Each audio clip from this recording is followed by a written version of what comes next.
algunos van a sentir que es interminable. Porque seguimos aprendiendo de los antiguos, pero hay tantos ejemplos en la Biblia de los cuales podemos aprender. Y apenas estamos llegando a los reyes, no hemos llegado a los profetas todavía. Vamos a ver también algo de la vida de Jesús, de sus apóstoles. Pero antes de llegar a eso, tenemos que ver a uno de los reyes quizás más famosos de la historia, el rey Salomón. Y la razón por la cual seguimos en esta serie es porque tenemos mucho que aprender. La Biblia dice, estas cosas les acontecieron como ejemplo y están escritas para amonestarnos a nosotros, a quienes han alcanzado los fines de los siglos. Yo creo que estamos viviendo los últimos tiempos. Yo creo que hay mucha evidencia en el mundo que dice que ya se está preparando la tierra para la venida del anticristo, se está preparando para la venida del Señor Jesucristo, los 7 años de tribulación. Todo eso lo vemos porque se están cumpliendo las profecías. Gracias. Se están cumpliendo las profecías y vemos que ese cumplimiento de las profecías nos da esperanza. Deberíamos estar tranquilos de que estamos con Dios, estamos del lado que gana, amén.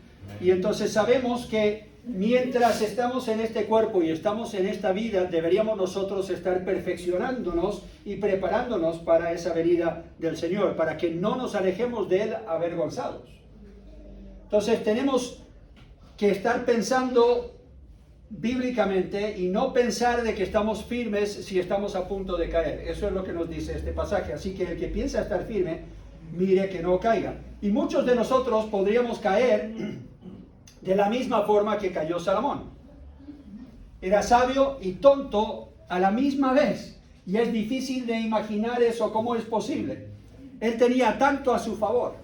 Tenía tantas cosas a su favor. Era hijo de un rey. ¿Quién no quiere ser hijo de un rey? Criado en el mejor palacio de ese mundo en ese tiempo. Tenía todas las comodidades. Tenía la mejor educación.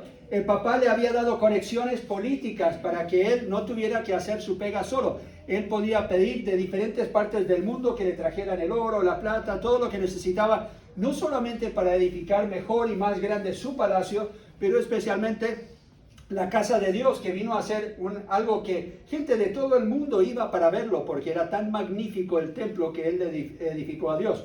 Tenía materiales para construcción, tenía una nación unida y tenía paz en todo el reino. ¿Quién hasta este momento había tenido paz? Su rey, su padre, que era rey antes que él, tuvo que salir a batallar contra cuantos enemigos constantemente, pero Dios le dio a Salomón paz en su reino. Tenía un buen equipo político, personas que lo conocían desde que era chico, que habían ayudado a su padre y que sabían cómo hacer las cosas. Entonces él, aunque dijo yo soy niño, no sé qué hacer, él tenía el apoyo de estas personas. Tenía un buen ejemplo en su padre de cómo gobernar. Tenía seguridad que él era el plan de Dios. ¿Se acuerdan? Dios le dice a David, tu hijo Salomón será rey. Y las mismas promesas que yo te di a ti, te voy a dar a él. Y yo voy a protegerlo a él y él tendrá un reinado de paz. O sea, él ya sabía cuál era el plan. Él sabía que él era el plan de Dios. ¿Se pueden imaginar la confianza que eso le da a un rey joven? Yo soy el plan de Dios para el pueblo de Israel. No es por suerte, no es por algo raro que yo esté en este lugar, sino que Dios ha orquestado todo y Él me va a bendecir. Tenía también habilidades naturales sorprendentes. Si leen algo de Salomón y todo el conocimiento que él tenía y la habilidad de enseñar a otras personas y la forma que él tenía con la gente en cuanto a la forma de gobernar, el tomar decisiones, la habilidad de planificar grandes proyectos, todo eso Dios le había dado estas habilidades naturales. Tenía conocimiento de las Escrituras, él conocía al Dios verdadero, él adoraba al Dios verdadero y tenía la seguridad de las promesas de Dios en su palabra. Todas estas ventajas. Tenía humildad. Él le pide a Dios, Señor, yo soy como un niño, yo no sé gobernar, entonces lo que voy a pedir es que me des sabiduría. Y Dios se la concedió. Sabemos y conocemos el rey Salomón quizás como el rey más sabio del mundo. Y con todo eso, igual terminó mal. ¿No hay una lección en esto para nosotros? ¿Algunos de ustedes están más cerca al final de la carretera que Dios nos ha puesto el camino en el cual van a andar. Algunos de ustedes están ya llegando al fin, otros están recién comenzando, muchos chiquititos ahí que tienen toda la vida por delante. Algunos están por ahí a la mitad del camino. No importa dónde estés en ese camino, tienes que asegurar una cosa, que termines bien la carrera. ¿Se acuerdan que Pablo dijo, estoy llegando ya al final, yo sé que muy pronto voy a partir para estar con el Señor, pero yo he peleado la buena batalla y he completado esta carrera que yo tenía por delante. Yo sé que me espera un premio, pero el premio se lo da, dice Pablo en 1 Corintios, solo al que ¿qué? Al que corre bien, al que pelea legítimamente. Y desafortunadamente Salomón tuvo toda una trayectoria, con tanto que tenía a favor en el comienzo, toda una trayectoria de poco a poco ir alejándose de Dios. No fue de un día para otro. No se lanzó a un abismo de incredulidad, no se lanzó a un abismo de independencia de Dios o de desobediencia a Dios o rebeldía contra Dios. No, fue un deslizarse de a poquito. Y nosotros lo hemos visto en vida de otras personas, ¿sí o no? Gente que nosotros conocemos, algunos que se sentaron aquí entre nosotros, que ahora no quieren nada con Dios. Y cayeron en los mismos errores de Salomón, y quizás, aunque se sabían la historia, no aprendieron las lecciones, no las aplicaron a su vida. Así que esto para nosotros es como una luz roja en el tablero de nuestra vida que nos está diciendo, hay algo ahí que deberías tú inspeccionar y asegurar de que no te vas a quedar a la mitad del camino porque no cuidaste tu corazón, no cuidaste tu vida. Con tanto a favor comenzó bien y terminó mal. Es triste que terminó su vida bajo el juicio de Dios y se dividió su reino. Quiero primero que veamos Proverbios capítulo 4 y versículo 7. Lo interesante es que lo que vamos a ver hoy es la corrección a los errores del rey Salomón y los vamos a ver de sus mismas palabras. Son cosas que Salomón mismo escribió y lo escribió para que otros aprendieran lecciones que él supuestamente había aprendido. Hay muchas lecciones que podríamos aprender, pero yo creo que lo primero que tenemos que entender es lo importante que era la sabiduría para Salomón. Él pidió sabiduría, quería ser sabio y fue conocido como el hombre sabio. Tan sabio era que personas de lejos venían para sentarse a sus pies. La reina de Sabá vino de lejos y ella dijo, ni la mitad se me había contado. No me habían contado ni la mitad de lo que tenía este reino en riquezas y en la sabiduría de su rey. Y ella fascinada con el rey Salomón. Algunos dicen que se enamoró de él, no sé si fue una de las muchas mujeres que tuvo, pero ella se sentaba y le escuchaba, él simplemente con sus juicios y sus proverbios y la sabiduría que él tenía. Y muchos de los proverbios son escritos por el rey Salomón. Y él mismo dice, sabiduría ante todo. Adquiere sabiduría y sobre todas tus posesiones adquiere inteligencia. Y en el libro de Proverbios, si ustedes toman el tiempo para leerlo, y creo que sería sabio tomar un mes de este año y leer un proverbio, un capítulo de Proverbios por día, y en un mes lo terminas. Tiene mucho que decirnos, tiene mucho que enseñarnos y son súper prácticos los proverbios de Salomón. Los proverbios realmente que Dios le inspiró a dar. Pero aquí me llama la atención que él dice, ante todo, busca la sabiduría. ¿Por qué? Porque afecta o va a tener un impacto sobre tu vida. Ahora, la sabiduría en sí no es una garantía.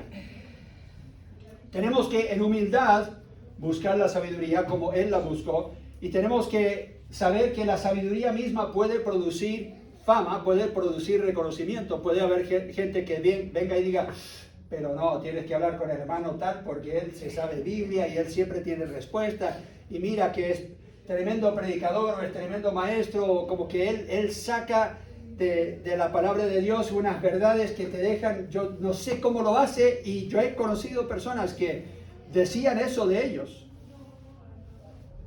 ¿Y qué sucedió?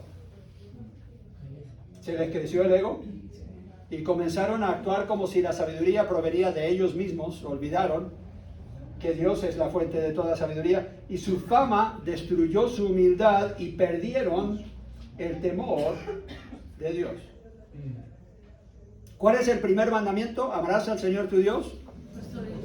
sobre todas las cosas, y solo a Él adorarás. No te harás imagen ni cosa semejante que tome el lugar de Dios. No vas a adorar algo que sea de cuadrúpedos sobre la tierra o de peces del mar o lo que sea. No vas a buscar una representación de algún Dios para adorar. ¿Y cómo terminó Salomón?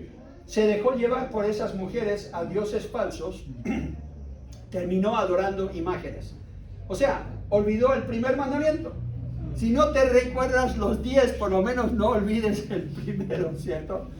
No olvides el más importante, que tengas solo un Dios y que te aferres a Él con todo tu corazón.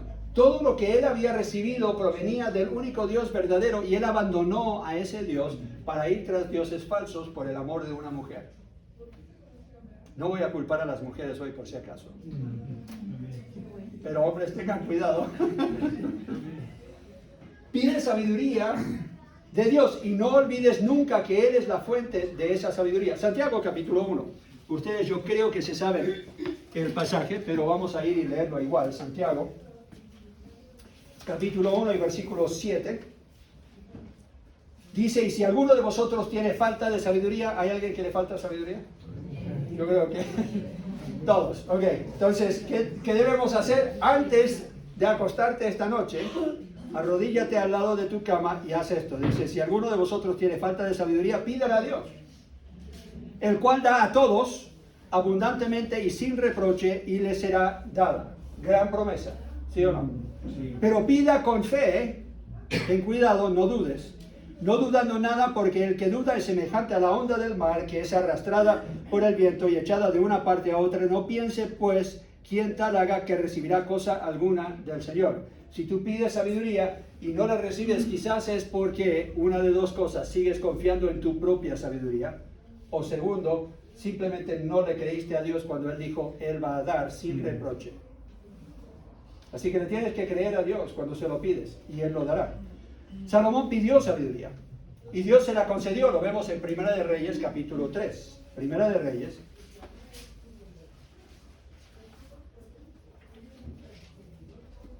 capítulo 3, versículos 5 al 7. Dice, y se le apareció Jehová a Salomón en Gabaón una noche en sueños, y le dijo Dios, pide lo que quieras que yo te dé. ¿Se pueden imaginar? Yo no sé si ustedes han visto esas películas donde llega el genio porque alguien se puso ahí a brillar la... ¿Cómo se llama? La lámpara, sí. Y entonces están brillando la lámpara y sale un gordito feo ahí y te dice, ya, te voy a conceder. ¿Cuántos son siempre? ¿Por qué? ¿Por qué no es uno? ¿Por qué no son 7? Porque, no sé por qué, pero dicen 3. Y hay hasta chistes que uno ve donde la gente sabe pedir el primero para no tener que pedir los otros 2. Hasta hoy se debate, ¿qué debería pedir uno si te llega alguien a preguntar eso? Ahora, sabemos que no existen esos genios, pero existe un Dios que te dice, pide y te daré. Y aquí le dice a David eso.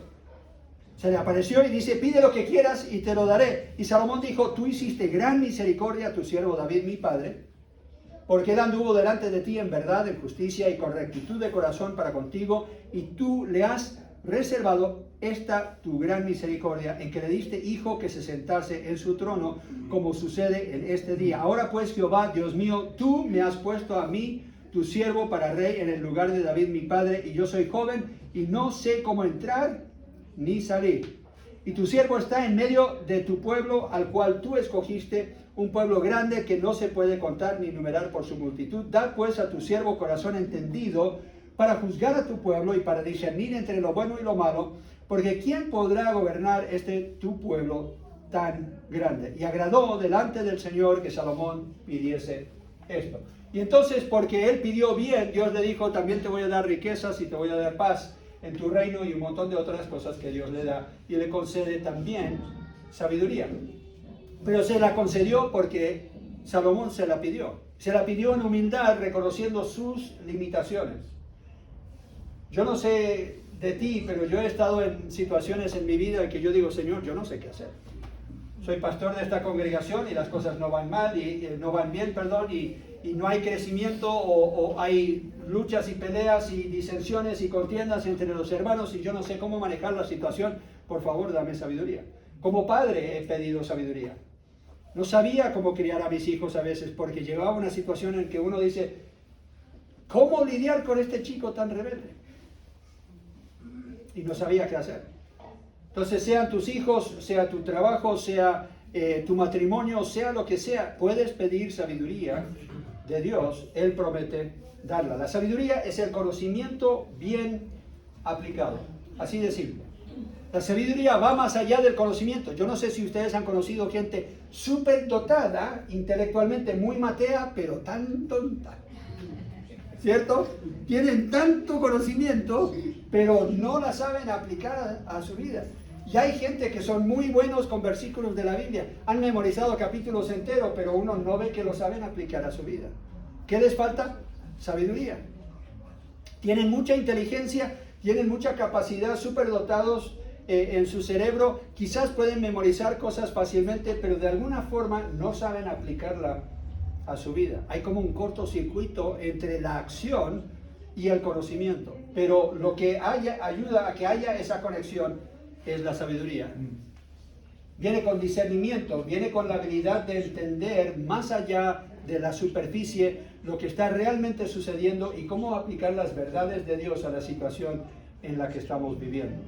Segundo, aplica esa sabiduría a todo. El problema que tuvo Salomón es que fue muy sabio como rey y muy tonto como persona en su hogar. Muy tonto en algunas de las decisiones que tomó en su vida personal. Salomón fue sabio en su reinado y lo vemos cuando llegaron esas dos mujeres, ¿se acuerdan? Y las dos mujeres que convivían y tenían sus hijos más o menos del mismo tamaño y ellas dijeron, una se murió y entonces ella tomó el otro bebé, quería hacerse la mamá de ese bebé y yo sé que es mi bebé. Y Salomón dice, ya, con dos mujeres luchando, si uno no puede con una, ¿cómo va con dos? Pero no se abrumó, sino que dijo, ya, traigan una espada. Y la verdadera mamá, ¿qué dijo? No. Y él supo que entonces ella era la verdadera mamá y le entregó el bebé. Y todos decían, wow, qué sabiduría. Bueno, es simplemente aplicar un poco de ¿qué? Psicología, un poco de conocimiento de las mujeres y cómo son, y especialmente las madres. O sea, él supo discernir la verdadera situación y cómo llegar al fondo. Con pocas palabras, llegó justo a resolver el conflicto entre esas dos mujeres. No eres un éxito si lo eres solo en tu vida pública. Especialmente los hombres tienen que entender esto. Tú puedes tener el mejor trabajo, ganar el mejor dinero, tener la mejor casa, el mejor auto, tener reconocimiento de los que trabajan contigo, pero si tú no tienes una vida en hogar con tus hijos y con tu esposa, donde ellos entienden que tú los amas y que realmente estás ahí para proteger y proveer para ellos, no simplemente para salir al mundo y hacerte tú el gran éxito en tu trabajo. Si ellos no entienden eso, entonces vas a perder todo. Y ese fue el problema con el rey Salomón. Reconocido por todo el mundo y en su hogar tremendos conflictos. Y cometió el error de pensar de que él podía encontrar paz con todos los reinos alrededor casándose con sus hijas, las hijas de esos reyes. Y eso fue lo que lo llevó a la ruina. Aplica la sabiduría a todo, significa aún en tus relaciones interpersonales, cuida quién está a tu lado y cuida de quién recibes tu información, recibes tu formación o recibes tú la impresión de lo que deberías hacer a futuro. Tenemos Primera de Reyes capítulo 11. Primera de Reyes capítulo 11. Versículo 1 dice, pero el rey Salomón amó, además de la hija de Faraón, a muchas mujeres extranjeras. A las de Moab, a las de Amón, a las de Edom, a las de Sidón y a las Eteas. Estos, por si acaso, si saben algo de Biblia, saben que todos estos reinos eran enemigos del pueblo de Israel. Y eran enemigos de Dios también porque Dios había dicho que muchos de ellos deberían ser exterminados de la tierra. ¿Por qué? Porque tenían dioses falsos a los cuales adoraban, exaltaban realmente a Satanás y a sus demonios, porque quemaban a sus hijos vivos sobre el fuego como parte de su adoración a estos dioses falsos. Era una abominación a Dios, y Dios dijo: yo les he tenido paciencia y les he tenido misericordia por generaciones, pero ya no más. Pero el pueblo de Dios no obedeció, y por eso muchas de estas mujeres seguían vivas y seguían como descendientes de estas personas que estaban haciendo actos pero horribles en su adoración a dioses falsos. Y él las invita a su casa, se casa con ellas. Dice: gentes de las cuales Jehová había dicho a los hijos de Israel: no llegaréis a ellas, ni ellas se llegarán a vosotros, porque ciertamente harán inclinar vuestros corazones tras sus dioses. A estas pues se juntó Salomón ¿con qué? Con amor. Las amó. Y si las amó a ellas, entonces quiere decir que no amaba ¿a quién? A Dios, porque la Biblia claramente dice, y Jesús lo reiteró más de una vez: si me amas, vas a guardar mis mandamientos. ¿Qué dijo Jesús claramente? El mandamiento es: no te juntes con esta gente. Dime con quién andas. Y lo que queremos nosotros es: sí, pero es que la amo, pastor. No conoce al Señor, sí, pero ojalá. Yo creo, es que yo conocí una vez uno que se enamoró de una chica no creyente y ella conoció al Señor, y bueno, podría suceder de vez en cuando. Pero ¿qué dice Dios? Ten cuidado. ¿Por qué? Porque apartará tu corazón. Entonces, o le crees a Dios y obedeces a Dios, o la amas más a ella. Sucede con mujeres. Tenemos dos casos en nuestra iglesia, personas que ya no asisten a nuestra iglesia. ¿Por qué? Se casaron con hombres inconversos y le hicieron la vida imposible. En un caso le hicieron la vida imposible a la chiquilla, donde decía: no, es que los domingos son para que salgamos y para que esto y para que lo otro. Y entonces comenzó ella a vivir la vida de él y dejó por completo todo lo que ella había dicho, que estaba pero convencida, con padres creyentes, criada en la iglesia. Y ahora nada que ver con Dios. ¿Y saben lo triste? Este matrimonio que crió estas dos hijas ahora tienen nietos que nunca llegarán a la iglesia, a menos que sea por la misericordia de Dios. Porque no sabrán nada de Biblia. No tendrán ninguna influencia. Entonces no es solo las mujeres, las chicas que se quieren casar con varones que no son creyentes, ten mucho cuidado con eso. Él no siguió su propio consejo. Proverbios capítulo 9. ¿Qué dice Proverbios? Capítulo 9 y versículo 10. El temor de Jehová es el principio de la sabiduría, y el conocimiento del Santísimo es la inteligencia.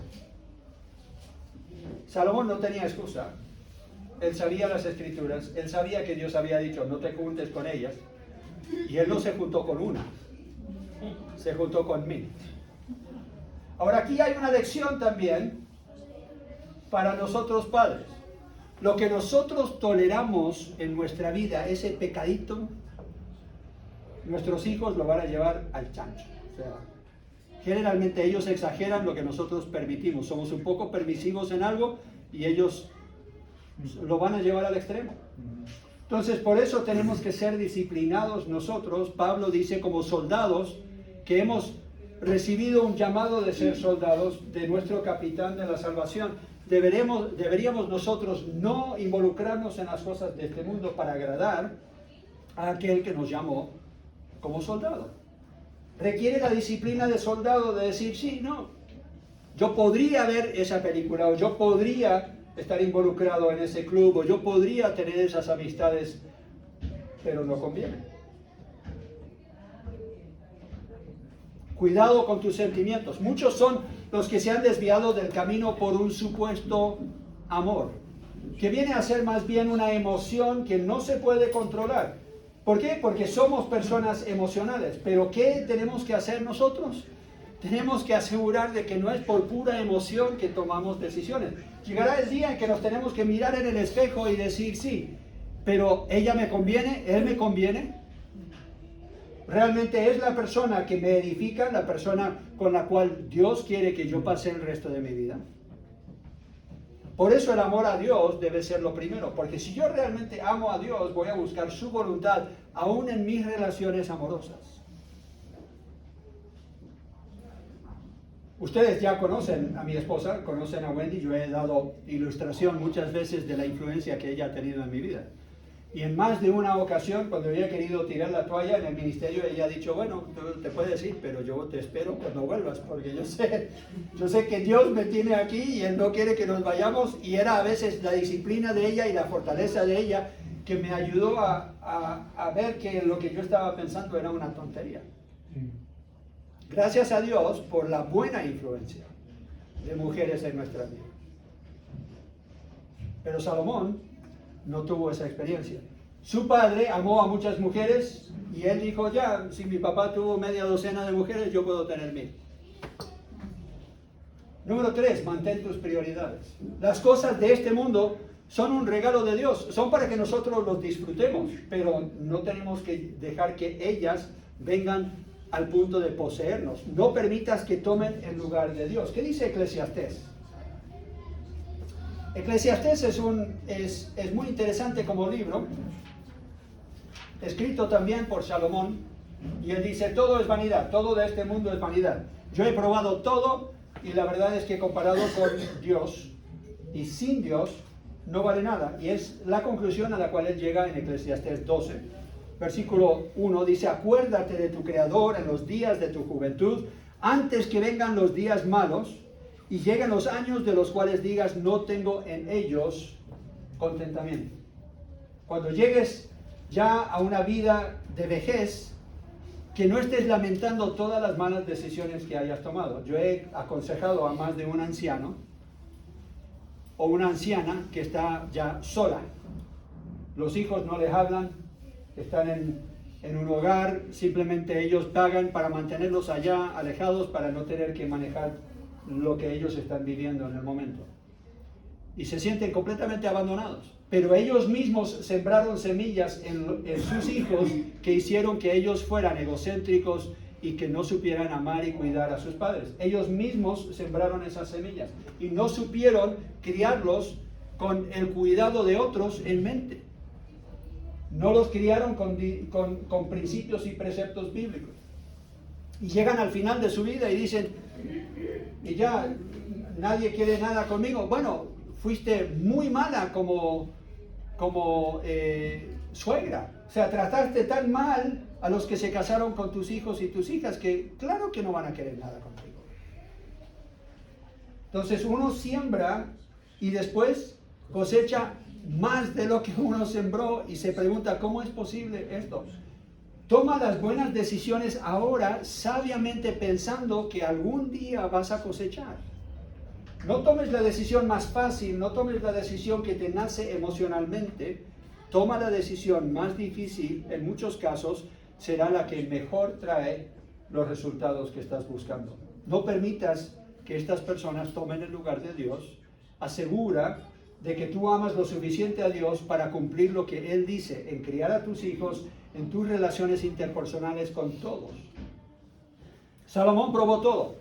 Si leen el resto de Eclesiastés, él probó estudios y conocimiento. Fue el hombre más inteligente y estudió todo lo que era la naturaleza y todo. Podía hablar de diferentes árboles y de diferentes animales y todo lo que era biología y todo lo que era astronomía y todo. Él se sabía todo eso. Probó el sexo y el placer. Bueno, tenía 1000 mujeres.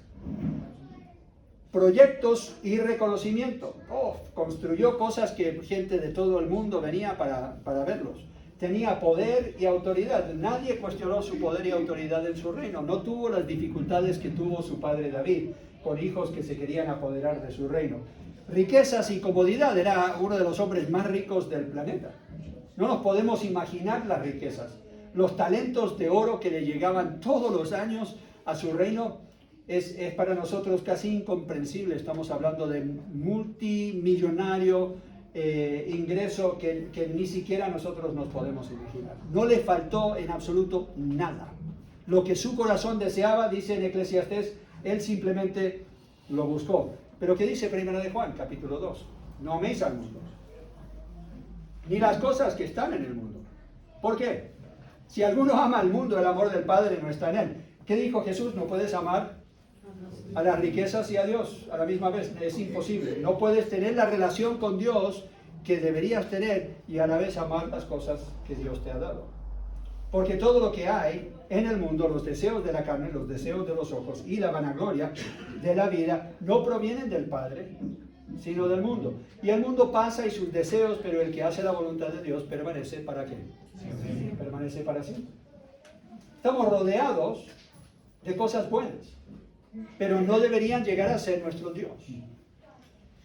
Y si Dios las da, deberíamos disfrutarlas, siempre y cuando recordamos cuáles deben ser nuestras prioridades. Primera de Corintios capítulo 10, versículo 23, un versículo que muchos sacan fuera de contexto y lo ocupan mal. Pablo aquí está hablando de que la carne y otras cosas que algunos decían que no debería comerse porque había sido ofrecido a ídolos, Pablo dice, yo lo puedo hacer, a menos que voy a causar que otro tropiece y peque contra Dios por pecar contra su propia conciencia.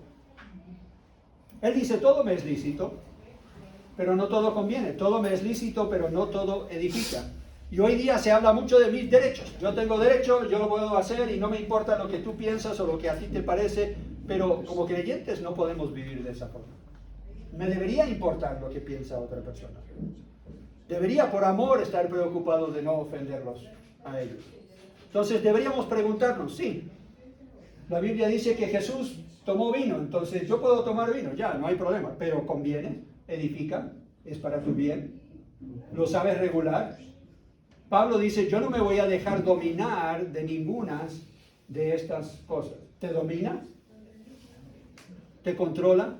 Porque muchas veces ocupamos cosas de la Biblia para justificar lo que nosotros queremos hacer. Es que los reyes del Antiguo Testamento tuvieron concubinas, entonces yo puedo salir y estar con cualquiera. No, no es lo que dice la Biblia. Tú bien lo sabes. Entonces, si tú quieres, puedes justificar lo que quieres hasta con un versículo de la Biblia. Seamos sabios en la interpretación y pensemos, ¿esto realmente conviene? ¿Esto me edifica? ¿O no? Pero sí deberíamos disfrutar lo que Dios nos da. Primera de Timoteo, capítulo 6.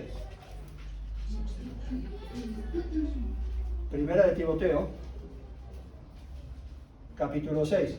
Una de las aberraciones, uno de los errores más grandes en la historia de la iglesia, fueron esos personajes que creyeron que todo lo que deseaba el cuerpo era malo.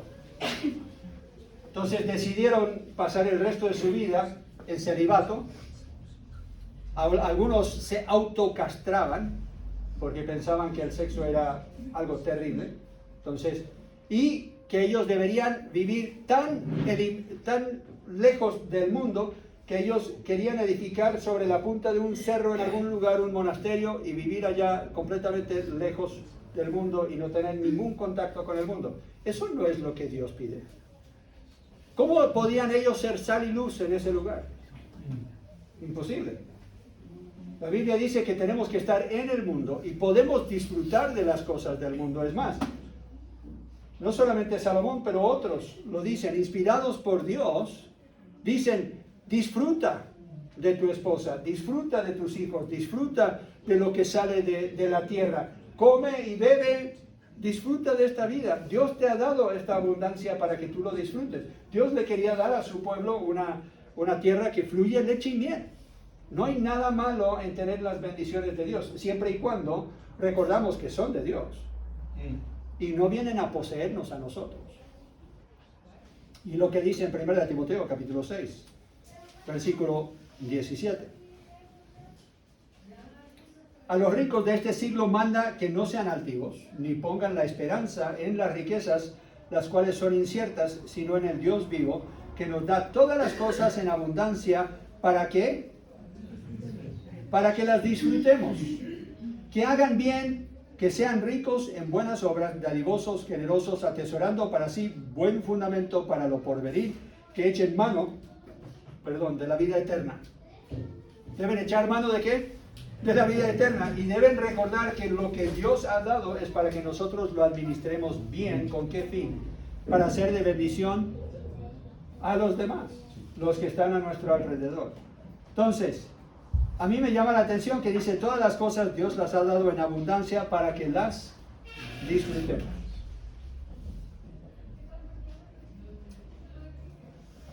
Yo creo que cuando vemos la vida de Salomón tenemos que recordar lo que él mismo escribió en Proverbios capítulo 4, que dijo, sobre toda cosa guardada, guarda tu corazón, porque de él mana la vida. ¿Y saben lo que hizo Salomón? No guardó el corazón. Se enamoró de mujeres que estaban enamoradas de dioses falsos. Y el amor que él tenía por Dios, con el cual comenzó su reinado, enfrió. Y llegó el punto en que vino a ser un Dios como todos los demás. Y eso es tan triste ver cómo termina Salomón, que mucha gente ni lo quiere pensar y no lo quieren estudiar, no lo quieren predicar. Uno escucha sermones y enseñanzas sobre la vida de Salomón y es como si fuera el hombre perfecto, porque tenía todo, pero amaba a Dios. No, al final de su vida realmente no amó mucho a Dios. Y eso lo tenemos que recordar. Y es tan fácil caer en esta trampa, seas hombre, seas mujer.